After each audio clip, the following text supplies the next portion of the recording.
I have to say, what a fucking day Saturday was. It was literally the most incredible experience I think I've ever had this season by far. The first half was just absolutely amazing. I could not believe my eyes. I was pinching myself. It was just absolutely brilliant. I made the best decision of my life to go up to Wolves on Saturday. I wasn't feeling great. I'm still not feeling that great. But the day I had, I mean, I'll never ever forget it.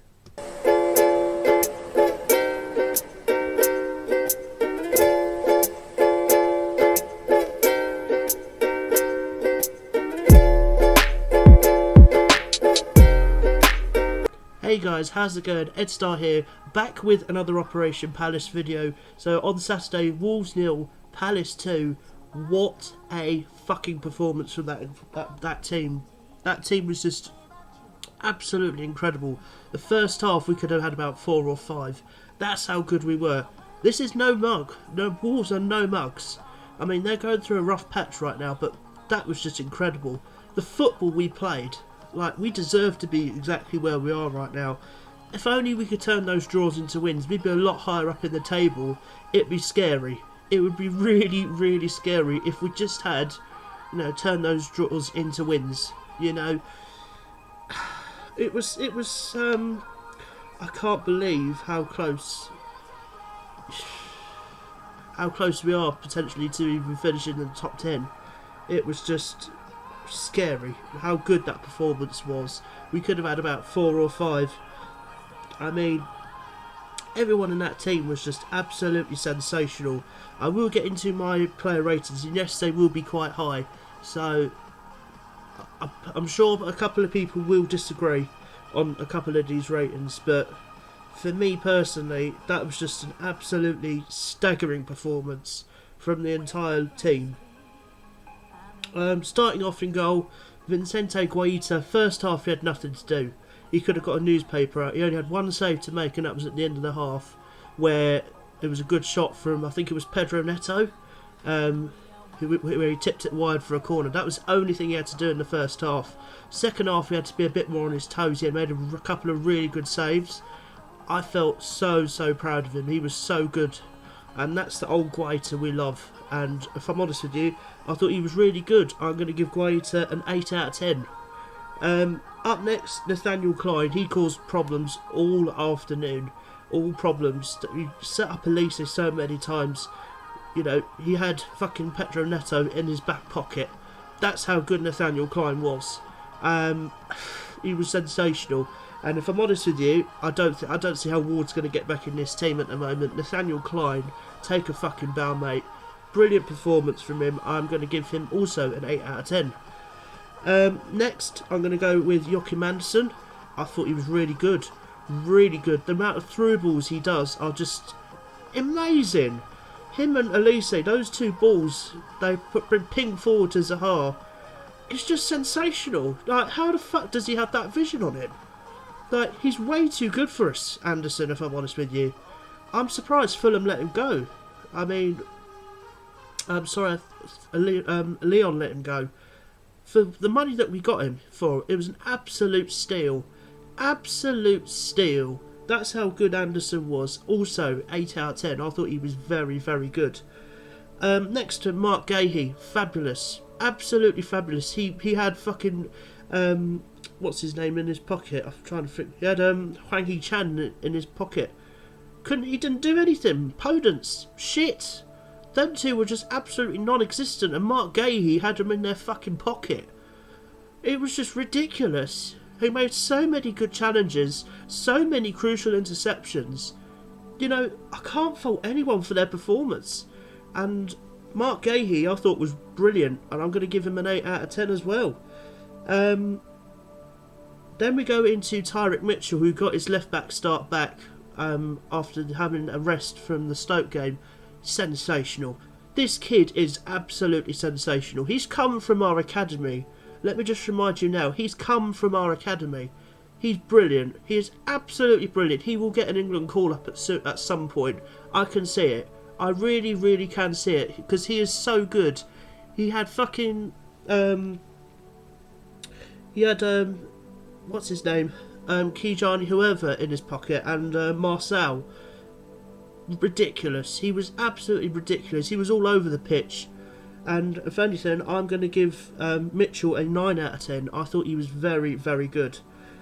Up next, who am I going to go for next? I'm going to go for Checo Kouyaté. Brilliant in midfield. Absolutely brilliant. How many tackles did he win? He won so much for us in midfield. He was so, so good. And you know, the amount of attacks he started as well. He's that all-round midfielder. That's why he's won the Africa Cup of Nations, because he is so good. You know, he's just what we need at the club right now, Kouyaté. Absolutely brilliant performance, 8 out of 10. Next, I'm going to go into Jeffrey Schlopp. If anything, I thought he should have had a goal. He was brilliant. He was also really, really good. I don't really normally praise Schlopp that much, if I'm honest with you. So yes, it is a bit of a surprise. But that one, he went straight through on goal, and when he won the ball in midfield, he should have scored. He really should have scored. I don't want to put him as the weak link, but he was good. He was really good. But for me, I'm not inclined to give him an 8. I'm going to incline to give him a 7. It's still a good mark. Don't get me wrong, but I don't think he was. He should have scored. If he scored that chance, he would have got an 8 out of 10. Simple as that. Next, I'm going to go into... Who am I going to go to next? I am going to go for... Michael Elise next. And anytime he's on the ball, I'm sorry to say this, he makes me hard. He makes me hard. I'm sorry to say that on YouTube, but he makes me excited. He is so good. The technical ability of him is undeniably good. £8 million from Reading, they will feel mugged off by that. Signing of the season. He has been exceptional. Absolutely exceptional for us.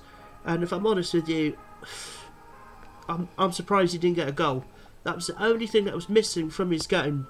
You know, he had a really good chance in the first half as well, where he done so many step overs in the box, and then he shifted it onto his right, tried to curl it into the top corner, but it was a wonderful save from Edstar in the goal. So good, so good. I'm going to give Michael Elise an 8 out of 10. Next, I'm going to go for Conor Gallagher. Where do I even start with this man? He's found his form. He really has. I was surprised he didn't get a goal as well. He had a really good shot in the first half as well. We had so many good chances in the first half. You know, 35 minutes in, we should have been about 3 or 4-0 up. That's how good we were, and that's how shit Wolves were. They were terrible. Absolutely terrible. They had no threat at all. I felt very comfortable. And I rarely say that away from home. We actually kept a clean sheet as well. But I don't feel like we were going to concede. I didn't see where the threat from Wolves were. Like they had nothing in the game. But going back to Michael Gallagher. Going back to Conor, sorry. I thought he was really good. Really good performance from him. And he led the attacks so well for us. Brilliant performance. What more can I say? I'm going to give him an 8 out of 10. Next, I'm going to go into Wilfried Zaha, but he's probably going to be my man of the match. For me, personally. A goal and an assist. I don't need to say any more than that. The penalty was nearly saved by him, by Sarr in the goal. But, you know, he had the assist for Jean-Philippe Mateta's goal. I'm going to get onto Mateta in a moment. But he was really good for us. I'm going to give Zaha a 9 out of 10 as well. I'm going to give him my man of the match.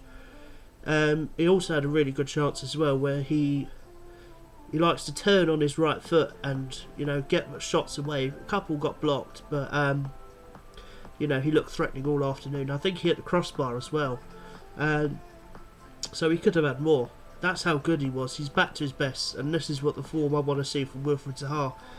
So yeah, I'm going to stick with 9 out of 10 for Wilfried Zaha. And then finally, Jean-Philippe Mateta.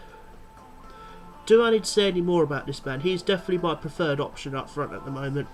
You know, he had to be in the right place at the right time to get the goal. He was just, you know, he got fortunate with the deflection, but you know, he was there when he needed to be, and he tapped it in. That's what good strikers do. You know, he held the ball up so good. He's so good at doing that. He's so much better than Benteke is, that's for sure. Honestly, I don't know where Edouard's going to get in this team at the moment, because there's so many good players in so many good positions, and Eze, you know. Talking of which, he's going to be my thumbnail for this video, by the way, because I got a very special picture with him at Euston when I got off the train. I'm going to explain the story in a moment, but going into the substitutes, Milivojevic, you know, he done what he needed to do. He made a couple of good tackles. Benteke kept the ball up. He looked quite threatening at the other end, actually. He could have had a couple to himself, actually. So I thought Benteke was quite good. I'm going to give Benteke an 8 out of 10. And Will Hughes came on as well for the last 8 minutes. For last 8 to 10 minutes. He came on the 82nd minute. But again, he got a yellow card. So, yeah.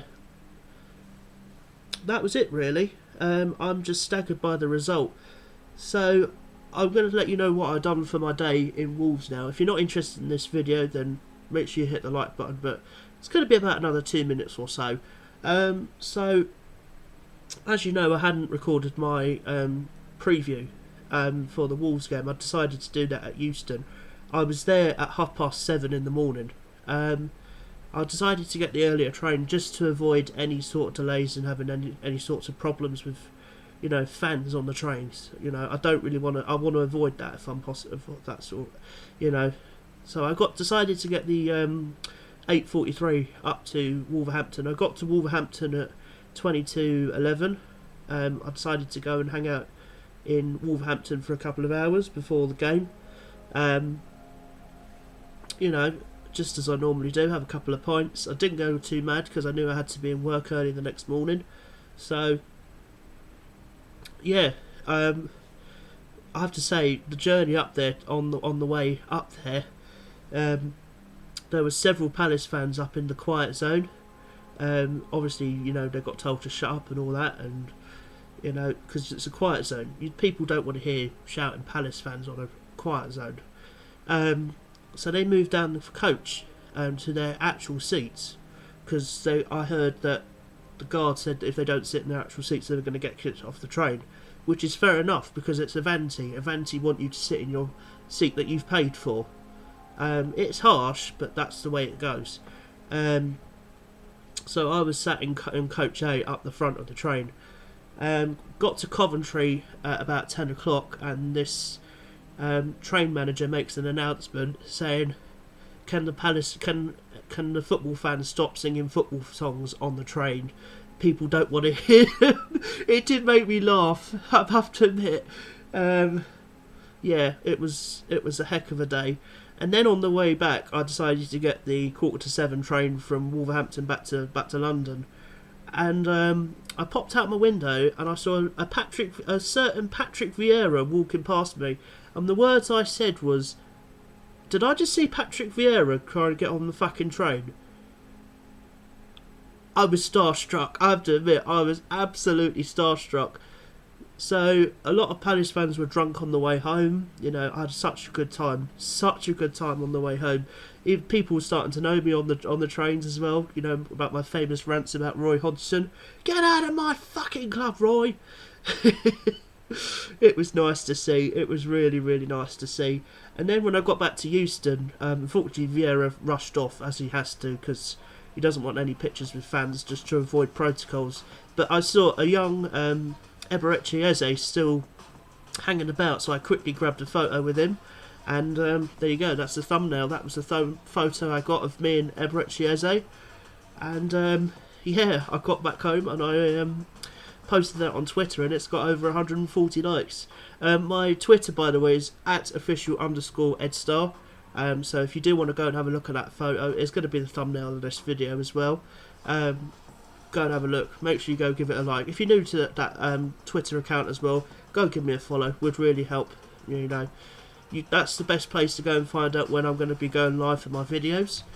And finally, one more thing before I end this rather long Operation Palace video. I'm not going to be uploading any more gaming videos just for the moment because I'm having serious problems with my editing software. So I'm trying to find something that's a bit more better for me at the moment, but it's causing me serious problems on this laptop at the moment. I don't know what's going on, so I'm going to have to sort that out off camera. But you still get your daily fixes of Palace whenever you get your Vix content. I am planning to upload another video on Friday.